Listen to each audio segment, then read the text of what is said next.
tiers-livre, un cycle d'écriture qui s'intitule 40 jours, et on fait comme son nom l'indique, deuxième décade, on est le 12, et pour moi dans ce qui s'ouvre de différent, par la répétition, par le quotidien, par le fait de ne pas pouvoir s'arrêter, se dire qu'on peut diffracter beaucoup plus. C'est-à-dire que là, pendant 4 jours d'affilée, 12, 13, 14, 15, on va explorer Christophe Darcos, poète d'importance, vous le savez, disparu en 2004.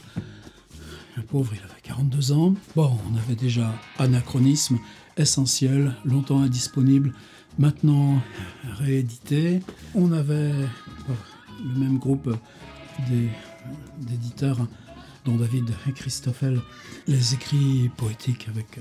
Là, c'est celui dont on va se servir, des choses parues dans des petits recueils très marginaux. Un virage qui est pris avec cet ensemble qui s'appelle l'enregistré, avec un DVD de lecture et puis un CD audio, pareil, captation de performance, mais où l'écrit naît de ce qui s'est produit sur la scène dans le temps même de l'improvisation. Et ça, pour moi, ça a eu un effet d'aiguillage, de bifurcation considérable. Donc déjà, Darcos, ça commençait à devenir consistant. Et là, cette année vient de paraître Le Kilo. Ça tombe bien, le livre fait pile 1 kg et 14 grammes, je crois. Le Kilo et autres inédits. Évidemment, c'est inégal. Il y a aussi des bouts de correspondance, il y a des dessins, il y a des notes, des entretiens. Mais les textes qu'on trouve ici, pour certains, l'œuvre est enfin un monolithe. Et c'est justifié. Alors, est-ce que c'est Darcos en lui-même? Non. En lançant là, ces dernières semaines la petite gamberge intérieure sur ce qui pourrait se passer dans ces 40 jours, il y avait à terme l'idée de la transaction. Ce qui constitue la ville, la relation, c'est tout ce qui sédimente, mais la relation, elle est transaction. Je peux prendre... Quoi traîne sur mon bureau? Tiens, ça, mon petit micro HF, ça n'a même pas besoin de savoir ce qu'il y a dedans. Quelqu'un tient ça, quelqu'un d'autre prend ça, transaction, je donne. Et ça c'est ce côté geste, et en quoi le geste fonde la relation, en quoi le geste peut se séparer des deux sujets qui constituent la relation pour être saisi en tant que tel. Ça, c'est une réflexion, par exemple, qui est énormément dans Geste de Willem Flusser. Peut-être qu'on y reviendra aussi. Peu importe. En tout cas, dans Le Kilo, il y a un texte qui s'appelle « Donne ». J'en parle pas tout de suite, y compris parce que c'est un texte d'amour, c'est pas un texte qu'on peut s'approprier simplement comme ça. En tout cas, dans Darcos, dans Écrits poétiques, vous savez, suite d'ensemble les plus considérables, Le Process. Il y en a un autre qui s'appelle L'argent, et tout à la fin, il y a un texte qui s'appelle « Donne ». Simplement « Donne ». Alors, on ne va pas en parler aujourd'hui, ce sera notre 15, un petit peu l'aboutissement, mais il est précédé là de Le Process, L'argent, donc c'est plutôt nous, Donne, c'est un poème d'amour, on le réinsérera là, dans L'argent et Process. Et pour arriver là, il y avait aussi un autre point, alors là, juste demain, après-demain, je vous laisse la surprise. Pour aujourd'hui, tout de suite, se donner de l'élan pour les 2 traversées à venir dans Le Kilo. Et là, voltige, glissade, mais patience, on se prépare. Une proposition que je voudrais croisant 2 choses qu'on a déjà faites dans de précédents exercices. 1, ça ne concerne pas la petite communauté qu'on est là, aujourd'hui, maintenant, à travailler. 2, on le prend dans un décalage. Premier versant de la proposition, c'est ce qu'on avait fait très tôt, vers le début de ce grand cycle de l'été 2018, où je vais intituler « Construire la ville avec des mots ». Dans les pratiques de vidéo, pas simplement sur YouTube, disons de films, il y a ce qu'on appelle, le terme anglo-saxon, le B-roll. Le B-roll, si vous filmez avec une focale un petit peu large, vous changez l'objectif, vous mettez une focale beaucoup plus serrée, Par exemple, au lieu de filmer en 24, vous prenez un 85.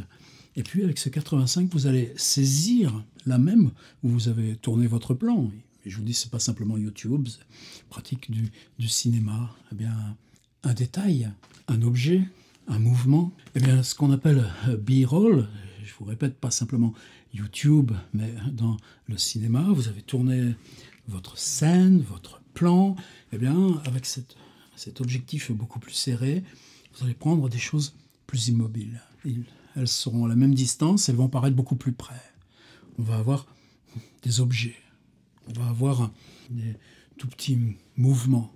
Tout d'un coup, ce qui était dans le plan principal, juste un détail, ou en tout cas une petite fraction de ce qu'on aperçoit globalement, ce qu'il y a sur une table, la transparence d'un verre.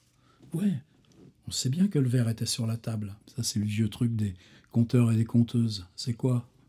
Un conte. Eh bien, tu mets un verre d'eau sur la table, tu en parles, tout le monde voit l'univers dedans, en tout cas quitte la linéarité du temps. C'est pour ça aussi que Francis Ponge propose dans Méthode ce texte hallucinant. Le verre d'eau, bon, eh bien avec l'appareil photo, tout d'un coup, vous n'aurez plus que le verre d'eau. Ça, c'est B-roll. C'est ce qu'on avait fait. Je vous mets le lien de la vidéo. Elle a 4 ans, on était dans une autre recherche, pas du tout du même type, mais l'idée c'était là. On quitte la ville vue dans notre champ oculaire, qu'il soit visuel ou narratif, et on saisit des détails, des fragments, des objets, et c'est eux qu'on installe dans le texte. L'autre proposition, c'est dans un cycle qui était l'été suivant. Le cycle s'appelait « Pousser la langue ». Et dans « Pousser la langue », pour moi, c'était venu... Oh là là, je vous raconte tout ça, mais pour moi, ça fait partie là de... C'est le champ opératoire, l'ambiance. Si on comprend ça, pourquoi je propose ça? Il n'y a pas de problème, on est déjà en train de cogiter et quasiment déjà en train de l'écrire. Vous pouvez écrire en même temps que je raconte mes bazars. Ça aussi, ce serait une belle proposition, non?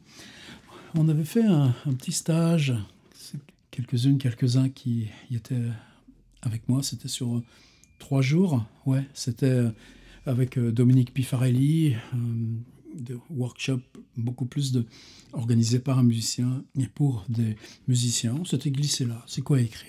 Et en campagne, isolé, j'avais apporté Gertrude Stein. Et dans Gertrude Stein, un texte qui s'appelle « Affinité pour la description ». Et là, on était juste parti là-dessus, se dire, là où on était pour écrire. Un mur, un seuil, une ombre dans l'escalier. Se concentrer là-dessus et travailler là-dessus. Et ça avait été si fort, ce qui s'était passé, puisque justement, ensuite, pendant 1 heure, chacun était dans son petit coin. Là, est-ce que c'est méditation? Est-ce que c'est écriture? Est-ce que, justement, la description n'est pas une activité encore plus forte, puisqu'il ne s'agit pas de nommer, mais d'interroger sur en quoi le fait de nommer emporte avec lui ce qu'il désigne, un peu de ce qu'il désigne. Texte là de Christophe, 1 page, 2 pages, juste là, 3 pages. Le texte s'intitule « Le parpaing ». Et devinez de quoi ça parle? D'un parpaing. Alors là encore, évidemment, le texte « Le parpaing », vous l'avez dans les pièces, mais on reste dans cette idée, vous savez, de dossier libre, d'exploration. C'est-à-dire que le parpaing, là, quand on s'est collé tous à dire, on écrit depuis le texte « Le parpaing ». Alors dans cette manière de faire qui est la nôtre, j'aime bien cette idée qu'on ne soit pas simplement à prendre ce qu'on va peut-être faire d'ailleurs avec les 2 textes là, ensuite dans le kilo. Mais aujourd'hui, on serait dans cet autre versant de l'atelier où moi, je propose comme un genre de dossier. Dans ce dossier, oui, vous avez le parpaing de Christophe Tarkos, les 3 pages, puis c'est quelque chose Le parpaing était par terre, une brique creuse grise, et dès que je l'ai vu, dès que j'ai vu ce parpaing, je me suis dit, je vais le soulever, je vais le prendre dans mes bras, je vais le garder avec moi, mais je pensais, je vais prendre le parpaing dans les bras quand je le regardais, il ne se soulevait pas, quand je le regardais, je me disais, tiens, mais mon regard ne soulève pas ce parpaing. Voilà, la question que j'avais posée dans ce cycle Pousser la langue, c'était pas la ville, c'était pas même la réalité en général, mais c'était d'élire un objet pour cette réalité du texte. Que le texte se fixe sur un objet indépendamment de tout ce qui l'entoure, le sépare, et que l'écriture s'y enfonce et le soulève, comme Tarkos prend ce parpaing dans ses bras. Et ça nous a emmenés si loin que j'avais dans l'idée qu'on en fasse un livre. J'ai calé sur la fin, parce que ça a pris du temps, les corrections, des textes qui me revenaient, etc. Ça, je n'avais pas encore appris fixer une date, et puis à ce moment-là, on rend le texte, on corrige plus. Mais en tout cas, parpaing, ce qu'on avait fait collectivement, le livre qui s'appelle comme ça, je vous le mets aussi en forme PDF à disposition. Alors juste survoler, respirer, mais dans ce survol, dans cette respiration, on va trouver une chose. Donc, qu'est-ce qu'on va croiser, nous? L'idée du b-roll, c'est un petit bout de ville, on est à l'extérieur, on est à l'intérieur, dans un espace public. Ça, c'est vous qui déterminez. Est-ce que c'est une convocation mentale?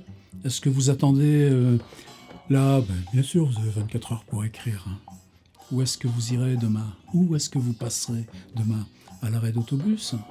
Dans le bus lui-même?